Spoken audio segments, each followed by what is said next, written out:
Commutify presents Between the Lines with Andy Keaton. Each week, we explore the challenging issues transportation demand management professionals face on their journey to transition commuters from driving alone to more sustainable, shared, and active commuting habits. Be sure to subscribe to hear next week's episode and check out our exclusive commuter playlists on Spotify. This is Between the Lines with Andy Keaton.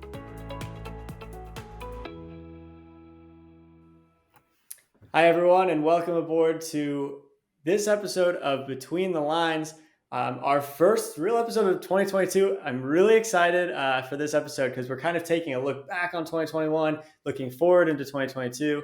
And we have with us today David Straus, who's the Executive Director of the Association for Commuter Transportation, or ACT. David, thanks for being on today. Excellent. Thank you, Andy. It's a pleasure to join you today. Long-time listener, first-time guest. Hopefully not the last time as well. I mean, maybe we just make this an annual thing. We'll just bring you on every year, talk about the state of the industry. But for those of people, like those of our listeners who don't know what ACT is, it's the premier organization for transportation demand management, or TDM. We're going to get into that a little bit. A little more about David, though. He is the executive director. So on behalf of ACT's membership around the globe, he works to lead ACT's efforts to advance the careers of TDM professionals, strengthen TDM programs, and advocate for effective TDM policies that will improve the quality of life for commuters and the livability of communities. He's also a member of the Transportation Research Board's TDM committee and serves on the advisory board of the National Institute for Transportation and Communities. And he lives in Massachusetts with his wife, 3 kids, and a varying number of chickens. I saw that in your bio. I had to leave that in because that's really interesting. That's so cool. Chickens. I love that. But anyway, today we're just going to talk a little bit more about the Association for Commuter Transportation, or ACT, and why it will help save the planet. But first, let's get into a little bit about TDM, Transportation Demand Management. Most of our listeners probably know what it is, but for those who don't, can you just give us a little bit maybe of a definition in your mind what TDM is and kind of what you see the role of TDM being in 2022 and moving forward? Yeah. No, happy to. So transportation demand management, TDM, is all about how do we create an efficient multimodal transportation system that moves all people. TDM is mode agnostic. It's all about how do we take the existing infrastructure that we have in place and make it work to the best of its abilities so that we are maximizing the movement of people in a clean, efficient, and affordable way.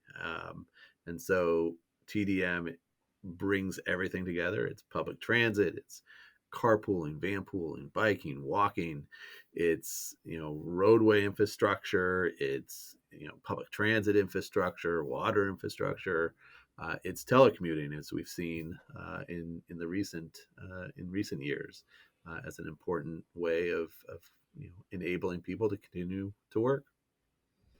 So it's everything in the world. It is everything all encompassing. Yeah, I love it.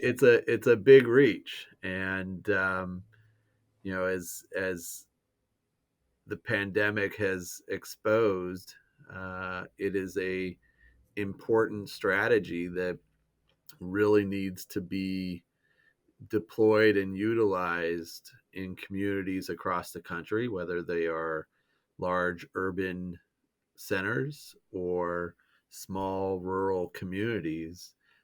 Everyone needs to get to work. Everyone needs access to their work site. And transportation demand management is about making that happen. It's requires collaboration between the public sector and the private sector to make it possible and to ensure that services are in place and accessible to the people. And so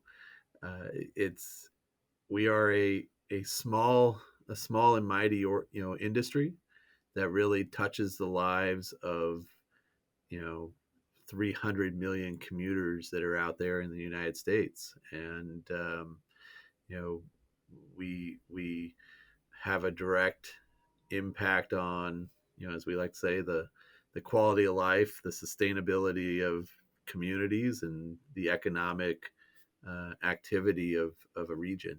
And as we've seen, without that ability to provide people with effective options to get to work, systems can fall apart. And you know, we cannot sustain in a world where everyone is driving alone in their vehicles to their work sites. So it's important work that we do, and it's often goes unnoticed within communities. Part of our goal is, as an organization, is to raise awareness of the amazing work that our 1,300 members do across the country, and the countless other transportation demand management professionals do that are not yet members of our organization, and to make sure that public policy is supportive of these efforts, that resources are being invested in them, and that they're being deployed and used in an effective way from community to community. And then I think you had asked about kind of beyond as Yeah. part of that. We're at a really interesting point in time for TDM as an industry. The pandemic has really changed how people work, and that includes how people commute to work. In the near term, we are going to see concerns around personal safety continue to shape how people make decisions about commuting to work. And we need to make sure that we're doing all we can, that those don't become permanent decisions in a shift to, say, driving alone. Interesting, while telecommuting became an option for millions of people during the pandemic, it wasn't available to the vast majority of workers throughout the country. There's this misperception that everyone was working from home.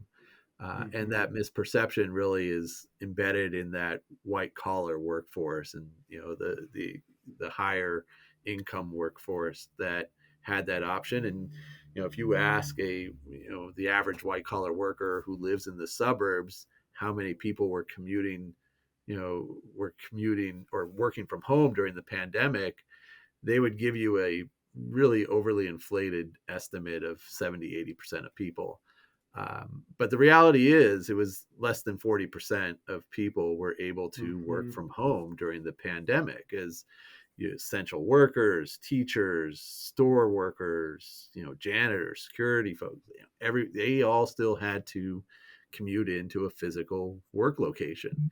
And so, if we even capture 50% of the people who were working from home, we would still have 80%, upwards of 80% of the total workforce continuing to commute to work. And if we allow near-term concerns about, health and safety, which are rightful concerns, enable folks to make a permanent shift to driving alone, we will have congestion and air quality conditions that are worse next year than they were before the pandemic. And that's a real concern of ours, and adds extra importance to the work that all of us as TDM professionals have to do in the coming years. I think we are actually entering probably the most important period of time for the industry over the next 2 years than at any other point since TDM kind of came together in the 80s as a strategy. So it'll be interesting to see how things change over the next couple of years. So. Really, yeah. I mean, definitely seems like a tipping point, hopefully, moving towards more TDM strategies across the country and globally.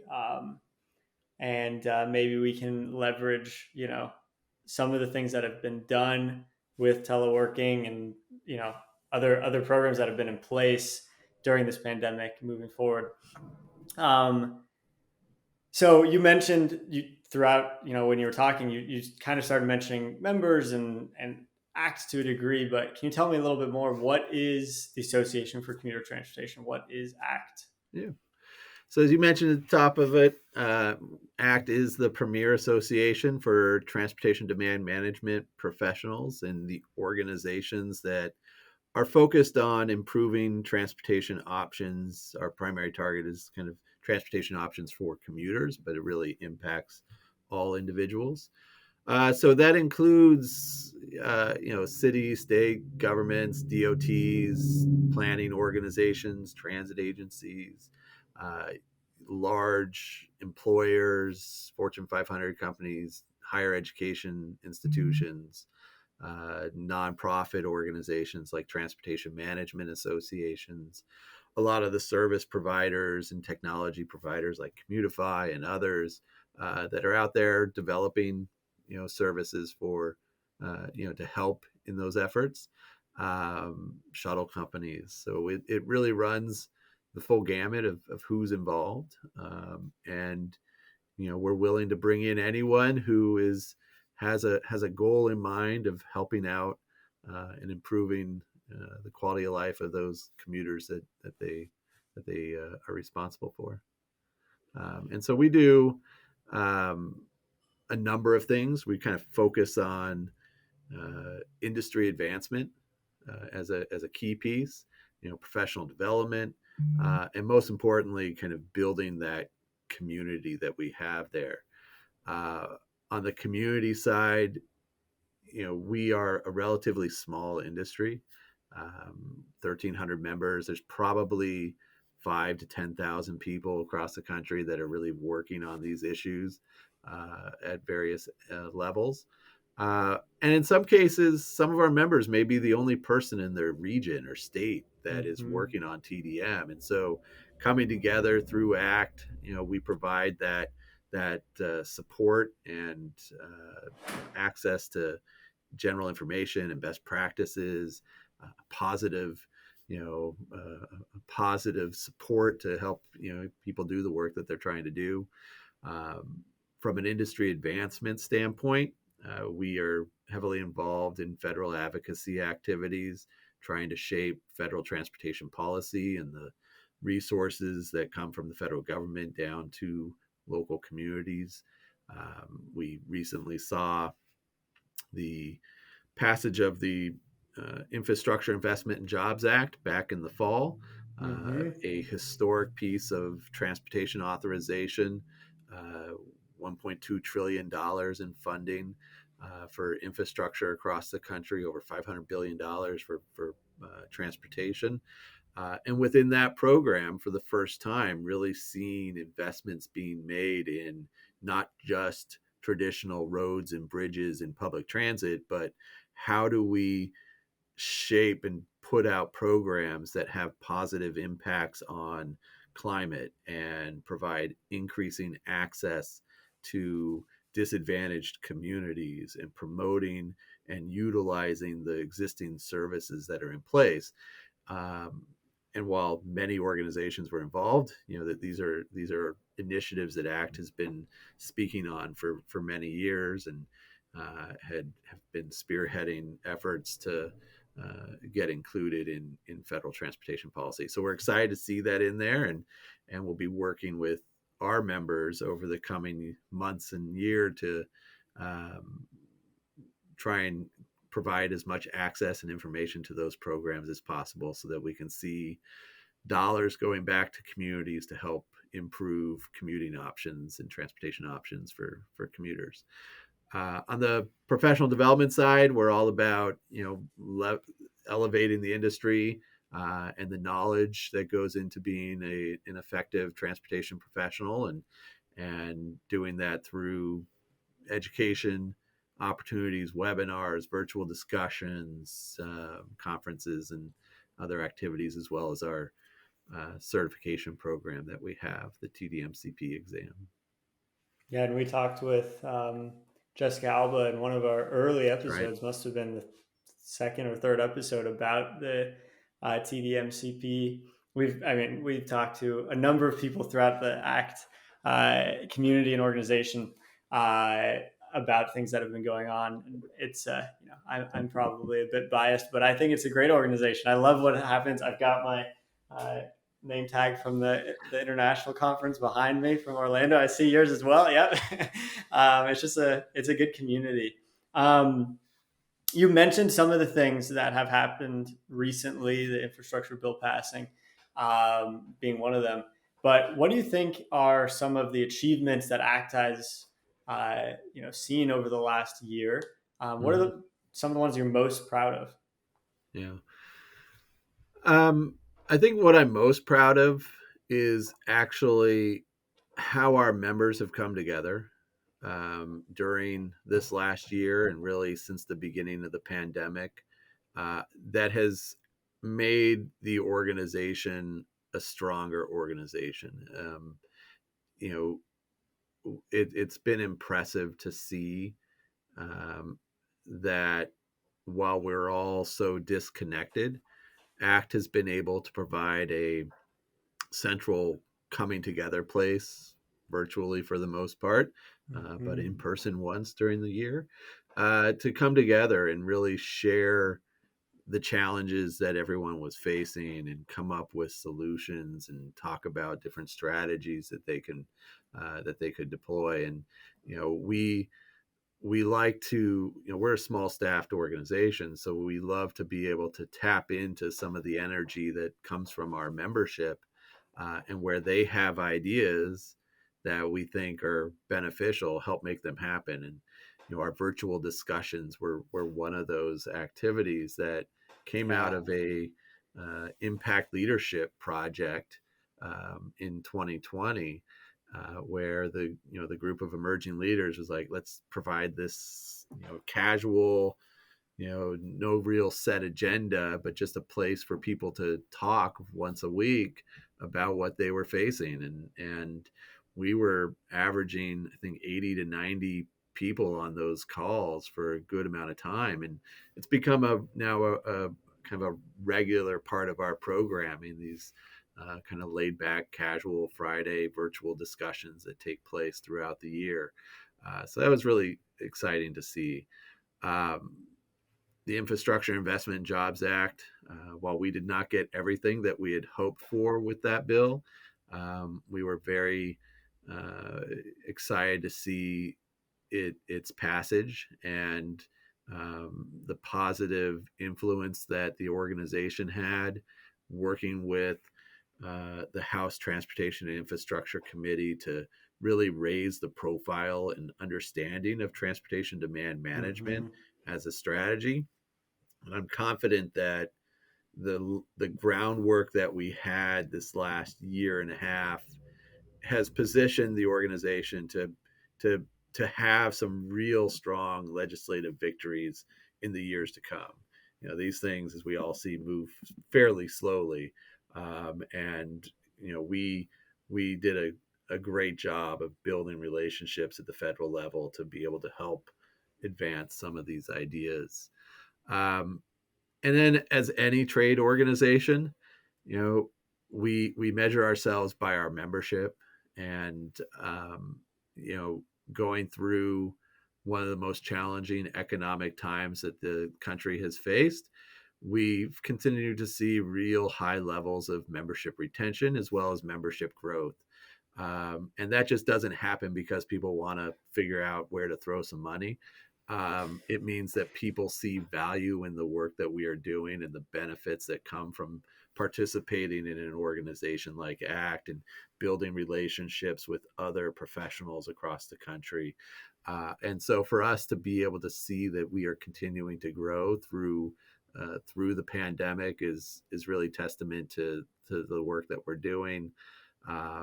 We launched new programs and services during the last year, including our Connect online membership community and the new, increase the amount of webinars and activities that we do. and really looking at how do we just recognize the tremendous amount of volunteers that we have that are helping do the work for us across the country. So Yeah, that's what it's I. it's funny when I'm talking with just I don't know, friends and family about what I do, and I say, "Oh, I work on commuting." You know, first question's usually, "Oh, so you must not really have anything to do right now." And it's always interesting, that conversation that comes up, and I know I Commutify, but with ACT and anyone else really I'm talking with, it seems that we're like as busy, if not busier, over the last year than than before the pandemic, because so much has been changing and there's like so much growth in this industry. You know, I guess a testament to people working in TDM and to you all at ACT, and also just to the field itself as something people are starting to gain interest in. It's pretty exciting to see. Well, yeah, and I'll go back to kind of what I was saying earlier as well. I mean, the pandemic has changed everything, and for us as TDM professionals, it's as we look at the goals we have in place around mode shift and air quality and congestion improvements, we've got to rethink our whole approach to the work that we Mm-hmm. do, which is going to keep us busy in and of itself. But we have to, as organizations look at really developing new understanding of commuter behavior and the needs and concerns and barriers, to develop programs that meet those in this new reality that we're in. We have to, if we have this shift, this significant shift to telecommuting that really benefits one segment of the workforce, we have to figure out how do we develop the programs now that focus on those underserved communities and making sure that enough, as much attention is being invested into improving the commutes of the janitors and security guards and nursing assistants, and the grocery clerks, Yeah. as we put into the focus on the lawyer and the doctor and the office worker, and that's going to be a challenge because those are not easy or Mm-hmm. standard types of hours that we've of commuting hours or structures that we're used to, and so we've got to figure that out. We've got to look at as well with telecommuting.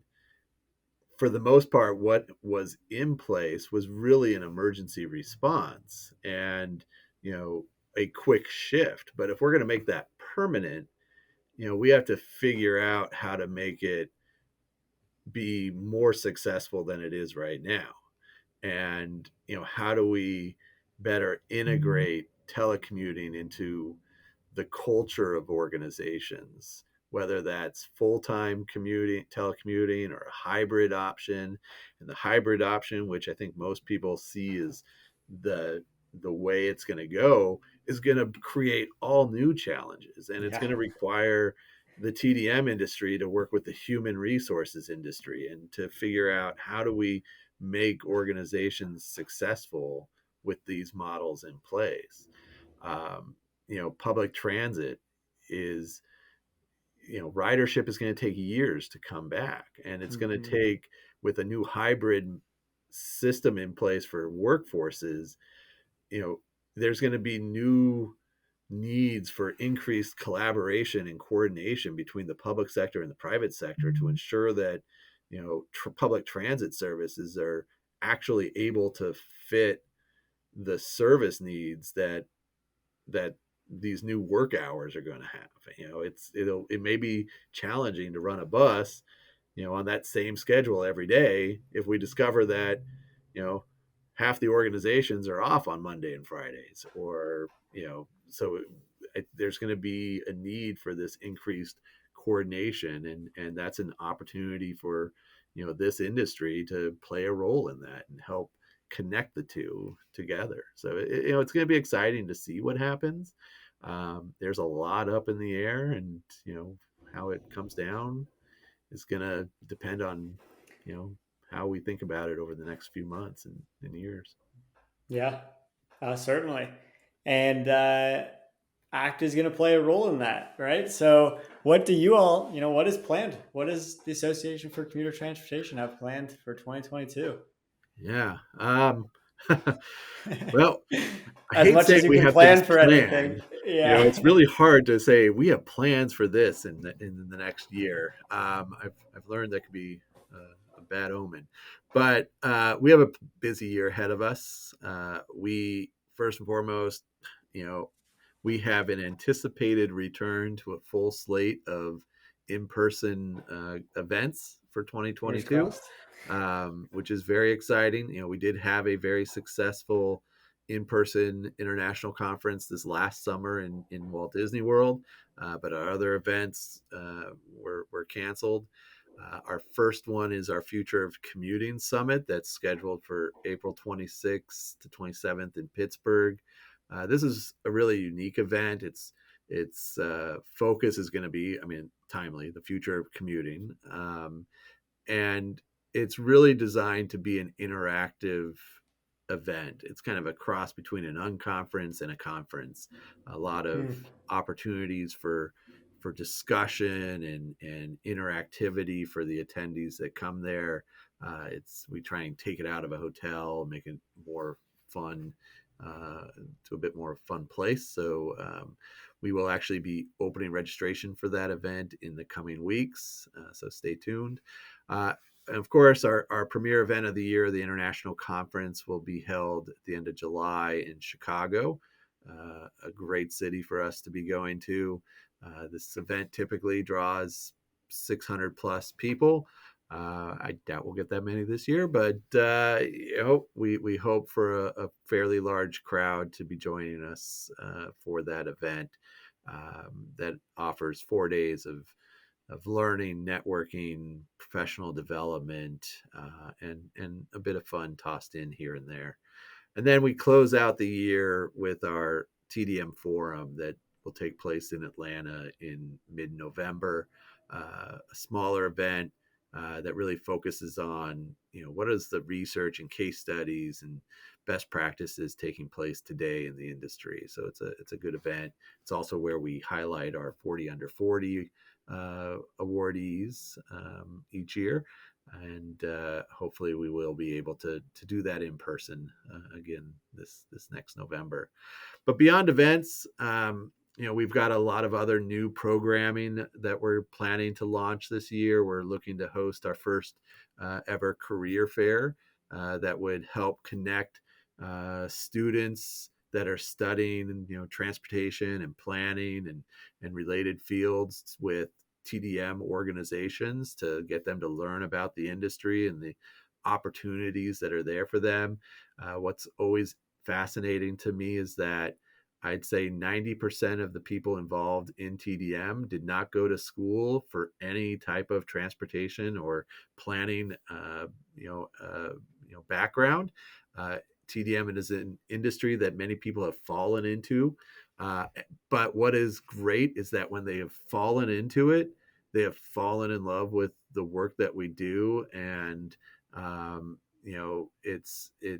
it pulls people in. It's exciting. People can see the impact that they have. It kind of gets back to the question of how is this beneficial to the world? Well, people can see tangible change happening through the work they do in TDM, and so we hope to make those connections through the career fair. We'll be continuing to focus on federal policy. There's, of course, the Build Back Better bill that is still in discussions.